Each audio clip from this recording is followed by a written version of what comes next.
کے بارے میں فرمایا ہے سورۃ الرحمن عروس القرآن. یہ سورہ رحمان جو ہے یہ قرآن کی دلہن ہے.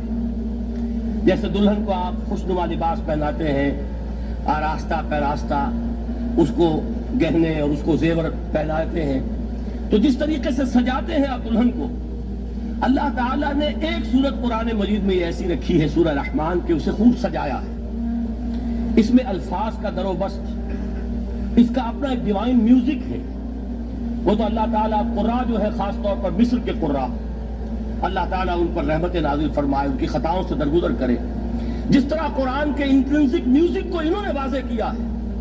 واقعہ یہ ہے کہ اگر یہ لوگ نہ ہوتے، شیخ عبد الباسط محمد عبد الصمد، شیخ محمود خلیل الحسنی، یہ لوگ کہ جنہوں نے قرآن کے اس غنا میوزک، یہ لفظ جو ہے آپ حیران نہ ہو کہ میں یہ کوئی شاید توہین کر رہا ہوں قرآن کی، حضور نے یہ لفظ استعمال کیا ہے.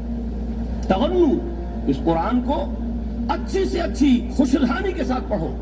من لم یتغن بالقرآن فلیس منا، جو قرآن کو بہتر سے بہتر انداز میں، اچھی سے اچھی آواز میں، خوشلحانی کے ساتھ پڑھنے کی کوشش نہیں کرتا، وہ ہم میں سے نہیں. بلکہ ایک مرتبہ حضور رات کے وقت آپ گشت پر تھے اپنے ساتھیوں کے حالات معلوم کرنے کے لیے. حضرت ابو موسیٰ اشعری رضی اللہ تعالیٰ عنہ ایک صحابی ہیں، ان کے گھر کے پاس سے گزر ہوا. وہ رات کو تہجد پڑھ رہے تھے، کھڑے ہوئے کیف کے عالم میں قرآن تلاوت کر رہے ہیں. حضور کو بہت پسند آئی ان کی قرات، کافی دیر تک وہاں کھڑے سنتے رہے. اب انہیں کیا پتا کون سن رہا ہے. بالکل اسی طرح سمجھ لیجئے ایک بات یاد آئی ہے. حضور فرماتے ہیں کہ جس طرح کان لگا کر اللہ قرآن کو سنتا ہے کسی چیز کو نہیں سنتا. ہمیں نظر نہیں آتا نا، ہمیں معلوم نہیں، ہم قرآن پڑھ رہے ہیں تو سننے والا کون ہے؟ سب سے زیادہ کان لگا کر خود اللہ. یہاں اس لیے مجھے یاد آیا کہ ابو موسیٰ اشعری کو کیا پتا تھا کہ کون سن رہا ہے. وہ اپنی کیفیت میں نماز میں تہجد میں قرآن کی تلاوت کر رہے تھے. اور ظاہر بات ہے ان کے گھر ایکڑوں میں بنے ہوئے نہیں تھے، ایک ایک کمرہ، ایک ایک کوئی حجرہ، ایسے تو گھر تھے نا صحابہ کے. لہذا حضور پاس سے گزرے، آواز آئی، کافی دیر سنتے رہے. اس کے بعد آپ تشریف لے گئے. صبح فجر میں ملاقات ہوئی تو حضور نے تحسین کے انداز میں فرمایا، یا ابا موسیٰ انک قد اوتیت مزمارا من مزامیر آل داؤد. اے ابو موسیٰ، تمہیں تو آل داؤد کے سازوں میں سے ایک ساز اللہ نے عطا فرما دیا ہے. جس طرح حضرت داؤد، لہن داؤدی مشہور ہے کہ جب وہ پچھلے پہر رات کو حمد کے ترانے الاپتے تھے، قرآن میں ہے کہ پرندے شامل ہو جاتے تھے ساتھ، اور پہاڑ وجد میں آتے تھے، پہاڑ بھی ان کے ساتھ شریک ہوتے تھے. تو جس طرح کا اللہ نے ان کو لہن عطا فرمایا تھا، حضور نے تحسین کے انداز میں فرمایا ہے ابو موسیٰ اشعری، اللہ نے تمہیں بھی آل داؤد کے سازوں میں سے ایک ساز عطا فرمایا.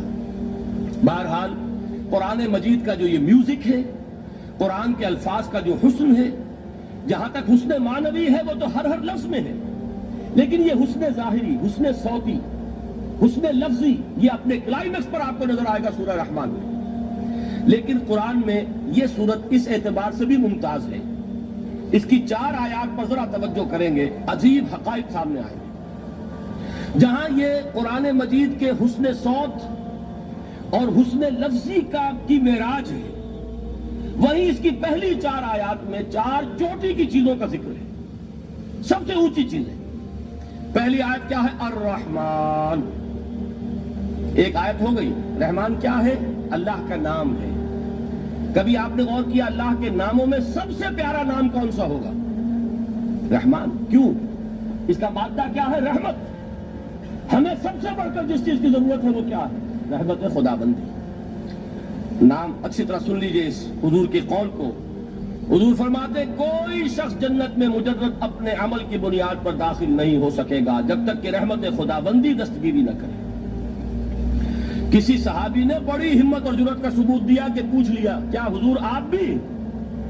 جب آپ نے فرمایا کوئی شخص داخل نہیں ہو سکتا جنت میں محض اپنے عمل کی بنیاد پر جب تک کہ رحمت خدا بندی جو ہے وہ دستگیری نہ فرمائے. پوچھا گیا کیا آپ بھی؟ آپ نے فرمایا ہاں میں بھی. آپ انداز کیجئے کہ اگر محمد الرسول اللہ بھی رحمت خدا بندی کے ضرورت مند ہوں تو تاب دیگرہ چہ رسد، ہماری تو سب سے بڑی ضرورت رحمت خدا بندی.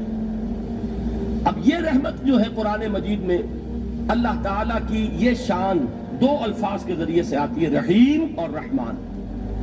اور کوئی مادہ نہیں ہے جس سے 2 نام بنتے ہوں اللہ کے.